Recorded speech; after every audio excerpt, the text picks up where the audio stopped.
जय हिंद साथियों, नमस्कार। कैसे हो आप सभी? स्वागत है आप सभी का हमारे YouTube channel TKM educational platform पर। साथियों, आज की इस क्लास में हम देखने वाले हैं राजस्थान जीके के कुछ महत्वपूर्ण प्रश्न। तो जिस भी विद्यार्थी ने बिल्कुल भी तैयारी नहीं की है वो एक बार इस क्लास को जरूर देखे, और पीछे भी बहुत सी क्लासें छोड़ी गई हैं उनको भी देखे। आपकी अगर आप इन क्लासों को देखते हैं तो आपकी अच्छी जीके की अच्छी तैयारी हो जाएगी, यानी अच्छे नंबर ला सकते हैं आप जीके के अंदर। और जिन्होंने तैयारी की है, कोर्स ऑनलाइन कोर्स खरीद के तैयारी की है, वो भी इस क्लास को एक बार जरूर देखें, उससे उनको अपनी तैयारी का पता चलेगा। ओके, तो साथियों चलते हैं, शुरू करते हैं आज की इस क्लास को। प्रश्न नंबर 1 है, एकीकरण के किस चरण में जयपुर को राजधानी बनाया गया? प्रथम चरण के अंदर, द्वितीय चरण के अंदर, तृतीय चरण के अंदर, या फिर चतुर्थ चरण के अंदर? तो आपको इन 4 ऑप्शनों में से बताना है। जयपुर को राजधानी एकीकरण के किस चरण में बनाया गया? तो साथियों इसका जो राइट आंसर हो जाएगा वो हो जाएगा आपका चतुर्थ चरण। कौन सा हो जाएगा? चतुर्थ चरण। ऑप्शन नंबर डी क्या हो जाएगा आपका? राइट हो जाएगा। एकीकरण के किस चरण में जयपुर को राजधानी बनाया गया था? एकीकरण के चतुर्थ चरण के अंदर जयपुर को राजधानी बनाया गया था। और चतुर्थ चरण का जो उद्घाटन है वह कब किया गया था? 18, 25, 18, 30, 30 मार्च 1949। 30 मार्च 1949 को जो है राजधानी बनाया गया था, यानी चतुर्थ चरण का उद्घाटन किया गया था। इसके अंदर 4 रियासतों को शामिल किया गया था, जयपुर, जोधपुर, जैसलमेर और बीकानेर। इन 4 रियासतों को शामिल किया गया था जिसमें से जयपुर को राजधानी बनाया गया था। ओके, तो इसका जो राइट आंसर हो जाएगा ऑप्शन नंबर डी क्या हो जाएगा? इसका राइट आंसर हो जाएगा। और राजस्थान दिवस की बात करें तो साथियों राजस्थान दिवस भी कब मनाया जाता है? 30 मार्च को मनाया जाता है। ओके, तो इस ये भी कई बार एग्जाम के अंदर पूछा गया है। चलते हैं नेक्स्ट प्रश्न की ओर। अगला प्रश्न है, राठौड़ों का आदि पुरुष, मूल पुरुष किसे कहा जाता है? राव आसनाथ को, राव सिंह को, राव जोधा को, या फिर राव दुहड़ को? साथियों आपको इन 4 ऑप्शनों में से बताना है, राठौड़ों का आदि पुरुष, मूल पुरुष किस शासक को कहा जाता है? तो इस क्वेश्चन नंबर 2 के राइट आंसर की बात करें तो इसका जो राइट आंसर हो जाएगा वो हो जाएगा आपका ऑप्शन नंबर बी। राठौड़ों का आदि पुरुष, मूल पुरुष किसे कहा जाता है? राव सिंह को। किसे कहा जाता है? राव सिंह को कहा जाता है। तो आपका ऑप्शन नंबर डी क्या बी क्या हो जाएगा? आपका राइट हो जाएगा। ओके, इसके बाद में अगला प्रश्न है, वीर दुर्गादास राठौड़ की छतरी कहाँ बनी हुई है? वीर दुर्गादास राठौड़ की छतरी कहाँ स्थित है? मांडलगढ़ के अंदर, उज्जैन में, सिटी पैलेस में, या फिर कुंभलगढ़ दुर्ग के अंदर? तो साथियों वीर दुर्गादास राठौड़ की बात करें, वीर दुर्गादास राठौड़ की छतरी की, तो वो बनी हुई है उज्जैन के अंदर। कहां पर बनी हुई है? उज्जैन के अंदर बनी हुई है। उज्जैन यूपी, उज्जैन मध्य प्रदेश के अंदर, सॉरी, उज्जैन मध्य प्रदेश के अंदर इनकी छतरी बनी हुई है। कहां पर बनी हुई है? उज्जैन मध्य प्रदेश के अंदर इनकी छतरी बनी हुई है। ऑप्शन नंबर बी क्या हो जाएगा? आपका राइट हो जाएगा। और तो आपका ऑप्शन नंबर बी क्या हो जाएगा? आपका राइट हो जाएगा। उज्जैन मध्य प्रदेश के अंदर इनकी छतरी बनी हुई है। उनकी मृत्यु भी कहां पर हुई थी? उज्जैन के अंदर हुई थी, वीर दुर्गादास राठौड़ की। और किस नदी के किनारे पर? छिपरा नदी के किनारे पर स्थित है। छिपरा नदी के किनारे पर स्थित है इनकी छतरी। ओके, तो इसका राइट आंसर क्या हो जाएगा? Option number B. अगला प्रश्न है, अजरक, सॉरी अदरक नहीं, यहाँ पर अजरक है। क्या है? अजरक। अजरक प्रिंट कहाँ की प्रसिद्ध है? सांगानेर की, अकोला की, मेड़ता की, या फिर बालोतरा की? तो इस बात करें अजरक प्रिंट की तो वो प्रसिद्ध है बालोतरा की प्रसिद्ध है। कहाँ की प्रसिद्ध है? बालोतरा की प्रसिद्ध है। तो डी ऑप्शन क्या हो जाएगा? आपका राइट हो जाएगा। और इसके अलावा एक प्रिंट और आती है मलीर प्रिंट। अजरक और मलीर प्रिंट ये दोनों कहाँ की प्रसिद्ध है? बालोतरा की प्रसिद्ध है। डी ऑप्शन आपका राइट हो जाएगा। अगला प्रश्न है, खानवा की युद्ध में कौन पराजित हुआ था? महाराणा प्रताप, महाराणा कुंभा, महाराणा सांगा, या फिर इनमें से कोई नहीं? साथियों बात करें खानवा की युद्ध की तो खानवा का युद्ध हुआ था 17 मार्च 1527 ईस्वी को। 17 मार्च 1527 ईस्वी को खानवा का युद्ध लड़ा गया था। किन किन के मध्य लड़ा गया था? राणा सांगा और बाबर के बीच में। राणा सांगा और बाबर के बीच में। और इस युद्ध में जीत हुई थी किसकी? बाबर की जीत हुई थी और राणा सांगा क्या हुई थी? हार हुई थी। ऑप्शन नंबर सी क्या हो जाएगा आपका? राइट हो जाएगा। लेकिन आपको एक युद्ध और याद रखना है। 17 मार्च 1527 को तो कौन सा युद्ध हुआ था? खानवा का युद्ध हुआ था। लेकिन 16 फरवरी 1527 को, कब? 16 फरवरी 1527 को एक युद्ध और हुआ था। कौन सा? बयाना का युद्ध। और बयाना का युद्ध भी किन किन के मध्य हुआ था? राणा सांगा और बाबर के बीच में, जिसमें राणा सांगा की क्या हुई थी? जीत हुई थी। ओके, तो यह भी युद्ध क्या है? इंपॉर्टेंट है, इसका भी आपको ध्यान रखना है। चलते हैं नेक्स्ट प्रश्न की ओर। ओके, क्वेश्चन नंबर 5 का राइट आंसर कौन सा हो जाएगा? Option number C. नेक्स्ट प्रश्न है, राजस्थान में छप्पनिया अकाल किस वर्ष पड़ा? 1956 शक संवत, 1956 ईस्वी में, 1956 विक्रमी संवत, या फिर इनमें से कोई नहीं। तो आपको इन चार ऑप्शनों में से बताना है छप्पनिया अकाल किस वर्ष पड़ा था। तो साथियों बात करें राइट आंसर की, तो वो हो जाएगा आपका ऑप्शन नंबर सी। कौन सा हो जाएगा? ऑप्शन नंबर सी क्या हो जाएगा आपका? राइट हो जाएगा। छप्पनिया अकाल कब पड़ा था? तो वो पड़ा था विक्रमी संवत 1956 ईस्वी को। कब पड़ा था? विक्रमी संवत 1956 ईस्वी को जो है छप्पनिया अकाल पड़ा था। इसके अलावा अगर विक्रमी संवत में ना देके अगर ईस्वी सन में पूछ ले तो वो हो जाएगा 1899 ईस्वी। अगर ऑप्शन के अंदर इस प्रकार से दे दे 1899 ईस्वी दे दे तो ईस्वी सन के अंदर कौन सा सन आएगा? 1899 ईस्वी। अगर विक्रमी संवत दे दे तो 1956 सही करके आना है। ओके, तो आपका सी ऑप्शन क्या हो जाएगा? आपका राइट हो जाएगा। नेक्स्ट प्रश्न है, कालीबंगा सभ्यता किस नदी के समीप विकसित हुई? सरस्वती नदी, गंगा नदी, चंबल नदी, या फिर उक्त कोई नहीं? इनमें से कोई नहीं। तो साथियों आपको क्या बताना है? कालीबंगा जो सभ्यता है वह किस नदी के किनारे पर विकसित हुई या फिर स्थित है?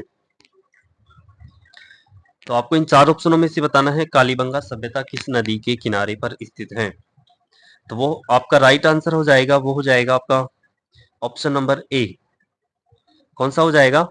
आपका ऑप्शन नंबर ए जो है राइट हो जाएगा। किस नदी के किनारे पर स्थित है कालीबंगा सभ्यता?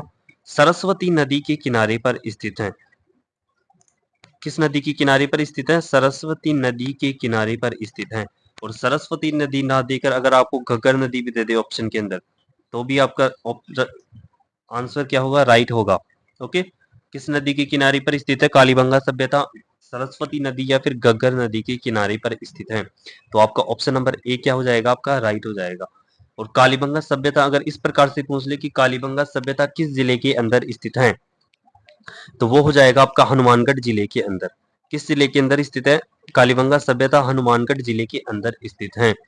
अगर आपसे इस प्रकार से पूछ ले कि कालीबंगा सभ्यता, कालीबंगा का शाब्दिक अर्थ क्या है तो इसका जो शाब्दिक अर्थ होता है काले रंग की चूड़ियां।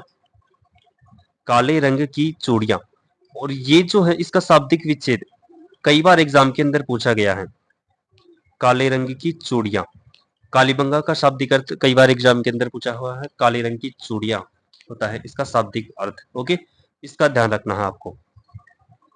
तो क्वेश्चन नंबर 7 का जो राइट आंसर हो जाएगा वो हो जाएगा ऑप्शन नंबर ए। किस नदी के किनारे पर स्थित है कालीबंगा सभ्यता? सरस्वती नदी के किनारे पर स्थित है। इसके अलावा रंगमहल और एक सभ्यता और आती है पीलीबंगा, ये दोनों भी सभ्यताएं भी कहाँ पर स्थित है? इस सरस्वती नदी के किनारे पर ही स्थित है। वो कहाँ पर स्थित है? हनुमानगढ़ जिले के अंदर ही स्थित है। हनुमानगढ़ जिले में घग्गर नदी के किनारे पर एक बटनेर दुर्ग भी बना हुआ है। ओके, तो इसका जो राइट आंसर हो जाएगा वो हो जाएगा ऑप्शन नंबर ए।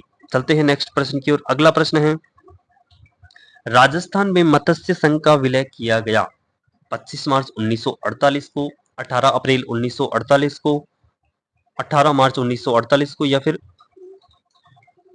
30 अप्रैल 1949 ईस्वी को। तो आपको इन चारों ऑप्शनों में से बताना है मत्स्य संघ का विलय कब किया गया। तो साथियों बात करें राजस्थान के एकीकरण की, तो एकीकरण का प्रथम चरण का नाम क्या रखा गया था? मत्स्य संघ। प्रथम चरण का क्या नाम था? मत्स्य संघ था। और एकीकरण की बात करें तो एकीकरण जो है 7 चरणों में पूरा हुआ था। कितने चरणों में पूरा हुआ था राजस्थान का एकीकरण? 7 चरणों में पूर्ण हुआ था, जिसमें से प्रथम चरण का नाम क्या रखा गया था? मत्स्य संघ। और मत्स्य संघ का जो उद्घाटन है वह किया गया था 18 मार्च 1948 को। 18 मार्च 1948 को मत्स्य संघ का उद्घाटन किया गया था। तो आपका जो है ऑप्शन नंबर सी क्या हो जाएगा? आपका राइट हो जाएगा। ओके, ऑप्शन नंबर सी क्या हो जाएगा? आपका राइट हो जाएगा। और इसमें जो है मत्स्य संघ में 4 रियासतों को शामिल किया गया था, A B C D, Alwar, Bharatpur, Karauli और धौलपुर। इन 4 रियासतों को मत्स्य संघ के अंदर शामिल किया गया था। ओके, तो आपको इनका भी ध्यान रखना है। और इसके अलावा 18-25 ट्रिक से भी याद कर सकते हैं, 18-25, 18-30, 15-26, 1 इनकी सन को। ओके, तो इसका जो क्वेश्चन नंबर 8 का जो राइट आंसर हो जाएगा वो हो जाएगा आपका ऑप्शन नंबर सी जो है राइट हो जाएगा। चलते हैं नेक्स्ट प्रश्न की ओर। अगला प्रश्न है 1857 की क्रांति के समय कोटा राज्य का पॉलिटिकल एजेंट कौन था? अब आपको पीए बताना है। 1857 की जो क्रांति हुई थी जिसमें कोटा राज्य का पॉलिटिकल एजेंट कौन था 1857 की क्रांति के समय?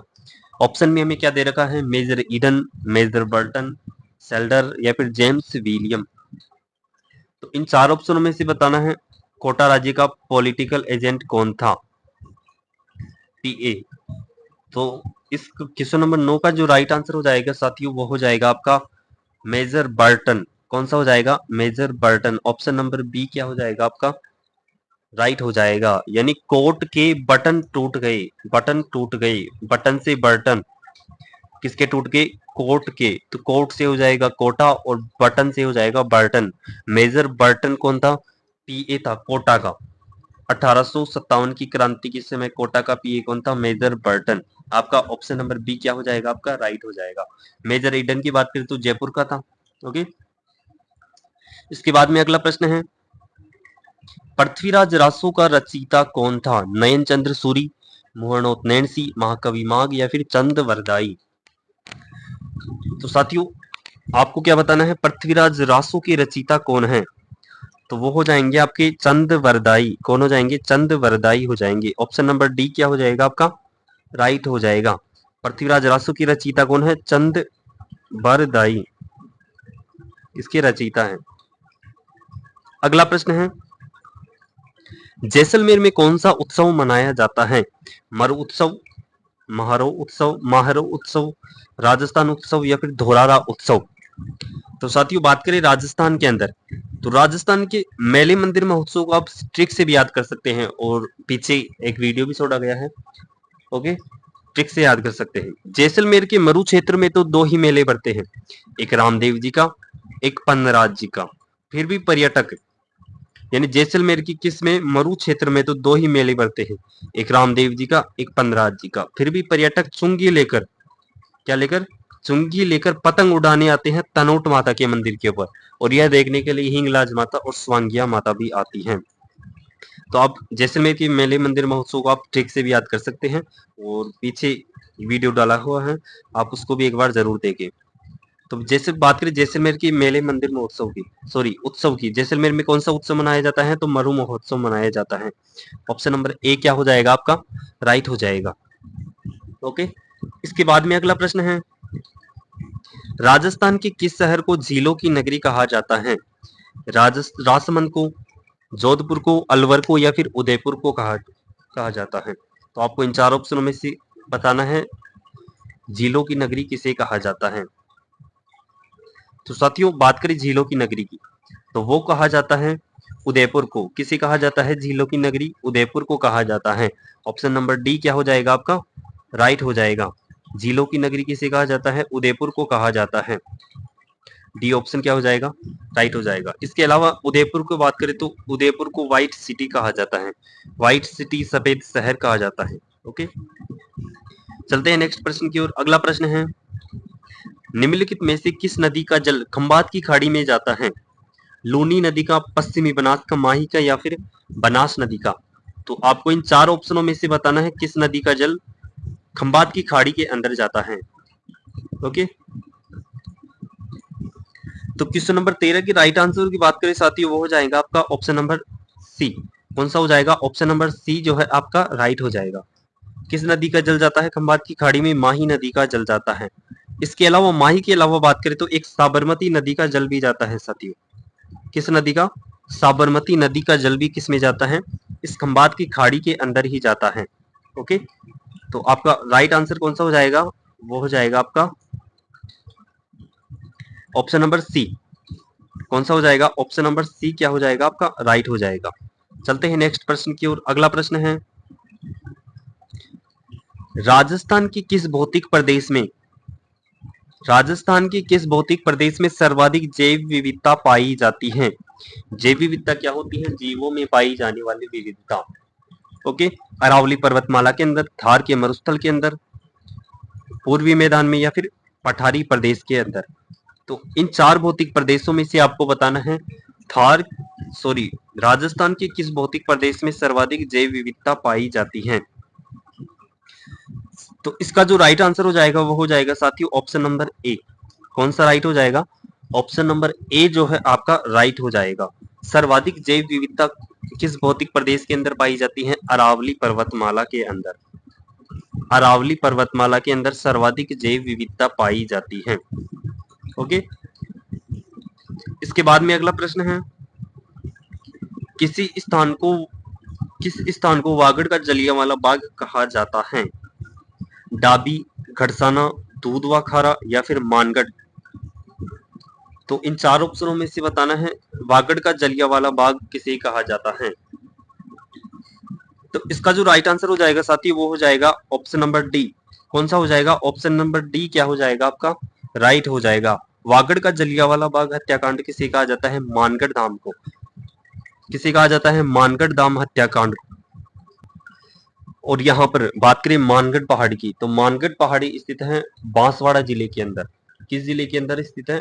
बांसवाड़ा जिले के अंदर स्थित है। और यहाँ पर इस मानगढ़ पहाड़ी पर हजारों की संख्या में भील क्या हो रहे थे? इकट्ठे हो रहे थे। और यहाँ पर जो है गोलीबारी कर दी जाती है, जिसके कारण जो है 1500 भील मारे जाते हैं। कितने भील मारे गए? लगभग 1500 भील मारे गए। ओके, और इसे जो है वागड़ का जलियांवाला बाग हत्याकांड कहा जाता है इसी कारण। तो ये कहां पर है? मानगढ़ पहाड़ी पर। ओके, कब कब और ये जो घटना है कब की है? 17 नवंबर 1913 की। 17 नवंबर 1913 की ये घटना है। 17 नवंबर 1913 को लगभग 1500 भील यहाँ पर मानगढ़ पहाड़ी पर मारे गए थे। ओके, तो इसका जो राइट आंसर हो जाएगा वो हो जाएगा ऑप्शन नंबर डी। तो साथियों ये थे बीएसटीसी एग्जाम 2024 से संबंधित कुछ महत्वपूर्ण जीके के प्रश्न।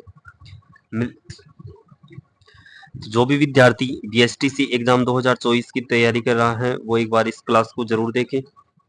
मिलते हैं अगले वीडियो के अंदर। अगर आपको क्लास अच्छी लगे तो वीडियो को एक बार लाइक जरूर करें, चैनल को सब्सक्राइब करें और ज्यादा से ज्यादा साथियों के पास शेयर करें इस क्लास को। मिलते हैं अगले वीडियो के अंदर, तब तक के लिए धन्यवाद।